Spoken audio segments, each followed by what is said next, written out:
Fantastic. One of the things I used to do when I was younger and I was training for my first bodybuilding contest, so I got this advice from a fellow bodybuilder called Wolfgang. Now that should have been a clue. That should have been a clue. Wolfgang. Well, I guess maybe my name's Kman, so that might be a clue as well. But Wolfgang said, look, after every weight training session, Kman, what you have to do is you've got to spend 15 minutes working your abs to get that definition, get it nice and toned, have fantastic abs for the bodybuilding competition. So what I used to do is finish off every session with about 15 minutes of abs, abdominal, continue exercise, doing things such as crunches. Which brings me to this session. So welcome back, fitness professionals and committed trainers, on the exercise series on how to evaluate the effectiveness and safety of an exercise. And today we're going to look at the most common abdominal exercise in the fitness profession, called the crunch. Now what's interesting is I've been in this profession for 33 years. We never used to do crunches when I first started back in the old weight train days in the 80s. We used to do straight-legged sit-ups, right? And then we progressed on to bent-legged sit-ups. Then we did bent-legged sit-ups on inclines, on those incline boards, and then we progressed to crunches. And then we realised crunches were really silly, so we went on to do a whole series of other body balancing type exercise. Now there are people into planks, but there's always going to be a new thing for the abdominals. But today I'm going to look at the crunch because it's still widely used throughout the profession. And you know, without being too harsh, I probably can't be harsh enough, if there's one exercise in this entire profession which I would classify as the most stupid exercise, it would have to be the crunch, because it makes absolutely no sense. Now I've probably got some of your backs up already but just by saying that, but let's look at this now through the 5-step approach which we've been using with evaluation of exercises. So first of all, the number one question you have to ask is, what is the goal? Why are people doing crunches? So there's basically two reasons why people do the crunch. The number one reason would be is they want to get a flat tummy, right? Or they want definition, or they want a six-pack. That would be the number one reason. And the other reason is they want to build muscle in that particular area. And maybe a third reason is they want to get more strength through here to stabilise the back for function and back stability. But the number one would be they do crunches because they feel the little burn. They go, yeah, that must be exploding fat cells. Let's have a look at that, shall we? So first of all, they're the goals. So let's look at from a safety point of view. Now overall, the crunch is fairly safe because it's a high stressful activity, but it is quite repetitive. Because when you lay down there, there's not a lot of load, and you tend to do lots of them. So it doesn't seem to be an exercise that has a high risk of high forces and stresses going through your body. However, if you have someone who has already degeneration, or probably wants degeneration in their lower back, and you look at the main joints that degenerate, where the disc will become herniated or prolapsed or a bulging disc, it will tend to be the disc in the lower lumbar, L4, L5, L5, S1. So that's lumbar vertebrae 5, lumbar vertebrae 5, sacrum vertebrae number 1, or lumbar 4, lumbar 5, or lumbar 3, lumbar 4. And these are the lower back area. And considering that 80% of the population will get lower back pain or suffer from lower back pain, we have to really be careful about lower back care. So from a safety point of view, look at what it's actually doing. So our normal anatomical position, we're supposed to have this little curve in our lower back. It's called the lordotic curve. Our pelvis should be slightly anterior tilted. We should get a little bit of a kyphotic curve, and our head should be back. But when you look at what a crunch does to you, it puts you in a flat position where your back flattens out, and then you actually go into this flex position. So instead of maintaining this curve in your lower back, you're actually flattening the back and going into this repetitive flexing position. So if these are the vertebrae of the lumbar, what you're actually doing is repetitively doing this, right? You're actually flexing through the lumbar. And in between each of the vertebrae, you have an intervertebral disc. So you're continually anterior compressing on the disc in the front part of the disc, putting forces on the disc posteriorly. And over time, what that's really basically doing is pushing the disc towards the back, not with a high amount of force, but a repetitive force. And if you do that a lot every day, it's like just scratching your forehead. Just keep scratching. If you do that a lot, you'd actually wear through the skin, start bleeding, go into the bone. If you just do that, it's not a high force, but it's repetitive, it can actually have a deteriorating effect on your intervertebral disc, where you may start to get some cracks through the outer rim of the disc, called the annulus fibrosus, and your nucleus pulposus starts to push out, break through, called a herniated disc, or you may get a bulging disc. I know if I gave my wife crunches, she would be in a lot of pain because she has a significantly degenerated lower back. She can do lots of exercises such as squats and lunges and all the great big exercises, but a little isolated exercise that isolates the repetitive nature of flexing the vertebrae in the lumbar spine and flexing in a way that it compresses on the intervertebral disc and the anterior, causing anterior compression forces pushing the disc towards the back, that may in the long term be compromising to the integrity and the health of your lower back. So again, as I shared with you before, look at the anatomy of a movement or an exercise from the inside out, not the outside in. So when someone's doing that, don't look at the muscles, look at what the joints are doing and look what's actually happening in the lower back, because normal posture is here. So from a safety point of view, even though it's a low force, but it's a low repetitive force repeated over many times, and people tend to do a lot thinking they're burning fat off the tummy. So from a safety, I have some significant questions when it comes to the safety. From a safety, depending on how it's performed, I'd probably give it over the long term safety, I'd give it probably a 6 out of 10. So it's not, because it puts the body in a dysfunctional position. That's not in a functional position. When the body's in a dysfunctional position, the forces are not really well absorbed very well through the joints of the body. So comes to function. So we looked at goal, looked at 2, which is it safe? Well, question mark. I'd certainly question it, that's for sure. Number 3, functional. What part of life do you lay in the ground and you do this? In this flat back, posterior tilted, knee flex, kyphotic, rounded shoulders, poke neck position where you're just doing this. What part in function does that fit? It is a completely dysfunctional exercise. Now there's always going to be some smart poo-poo who says, well, how do you get out of bed?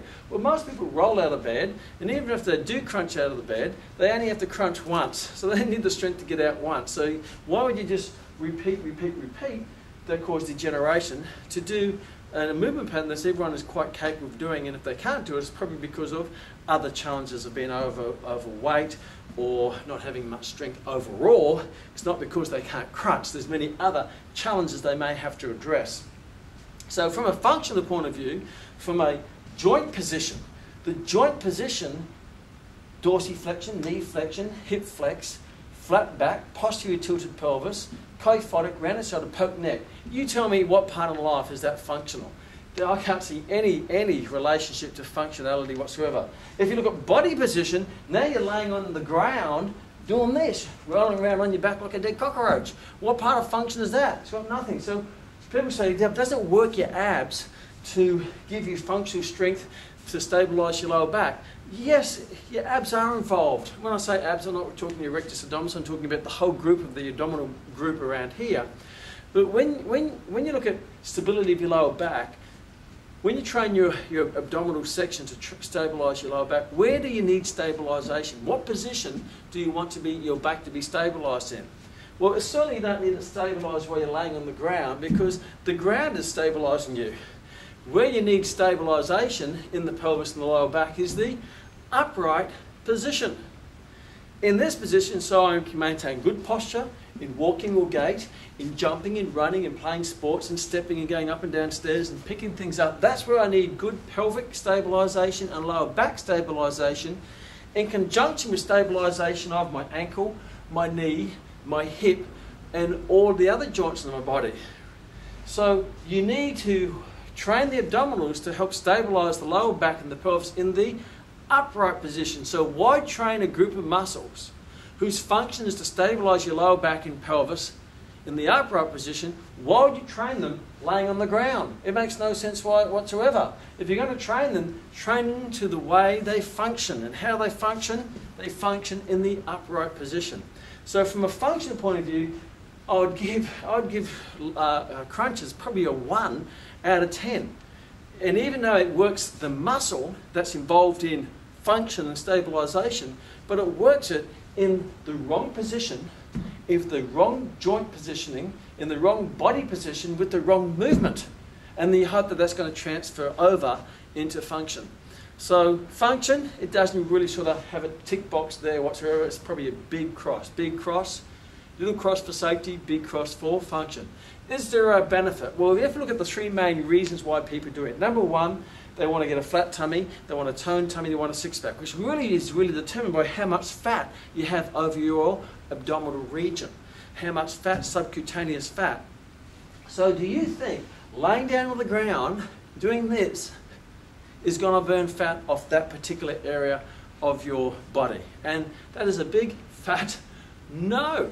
Well, crunches, first of all, from a energy utilization point of view, you're working in the lactate system, where you're not working in the aerobic energy system. You're using glycogen as a source of energy in an anaerobic exercise.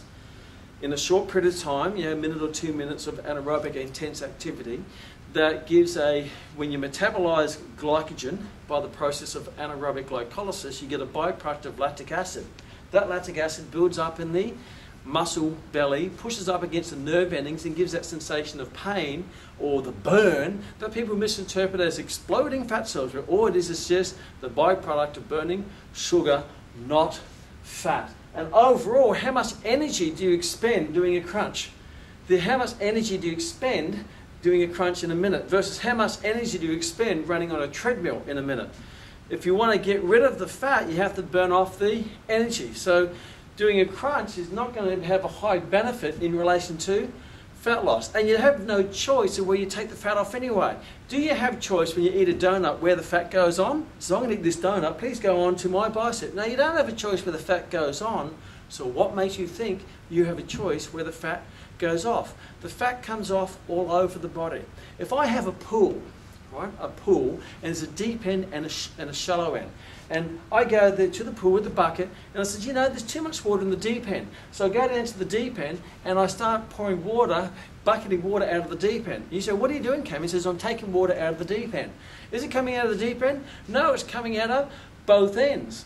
Well, when you lose fat off the body, you can't take it off just the deep end. For men, this is probably the deep end. For ladies, this is the deep end.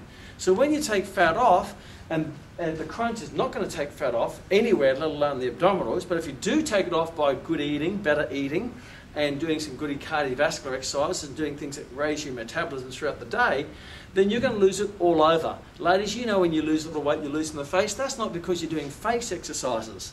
You don't have a choice of where you lose it. If you do crunches on one side, not the other side, you might get a thin side and maintain a fat side. You don't have a choice. So from a benefit from fat loss, it doesn't actually burn fat. Very low rating of 1 out of 10. If you look at building muscle, well, if you come into the gym and I'm in the corner and I'm doing this, well, you think, what is he doing? That's very odd. He looks peculiar doing that. And if you're courageous enough to come up and ask me, hey, Kman, what are you doing? And I say, I'm building up my bicep. I can feel the burn. Is that building up the bicep? Of course not. But if I do that, I get a burn. So what's the difference between doing that, by building the bicep, or burning fat off the bicep, to doing this? It's the same if you do a muscle biopsy. Muscle is comprised of the same proteins, whether it be the abdominals or and they respond the same way. So this is not building muscle. How many repetitions do you have to do? Well, people can do hundreds of crunches. If you want to put on muscle, you don't do lightweight hundreds of repetitions. But there's a lot of emotional connection to the burn, thinking it's fat exploding off your tummy and it's getting nice and flat. So it just amazes me, with the knowledge that we have on anatomy and physiology, how people or trainers are still promoting crunches to clients where it doesn't burn fat, it doesn't build muscle, and the third one is function. As we already talked about, it doesn't even work those muscles in a functional manner that has any relationship to normal movement in life. It's a completely dysfunctional position, dysfunctional exercise, dysfunctional movement, that dysfunction doesn't give the results that it's promised, or people are promising and attaching onto it. So it has a big promise, and virtually, you're promising the world but delivering a flat atlas. So let's move on to the next. We looked at why people do it, which is their goals. We looked at the safety. It's not a high-end unsafe, but repetitive it can be unsafe. It's from a functional point of view, it's not functional whatsoever. It doesn't deliver of any of the promises that people are promising it from it. So there's no real benefit. And is there a better choice exercise? Well, of course there's a better choice exercise. If you want to pick another exercise that, if you want to set a flat tummy, what would be an exercise that burns off lots of calories, including fat calories?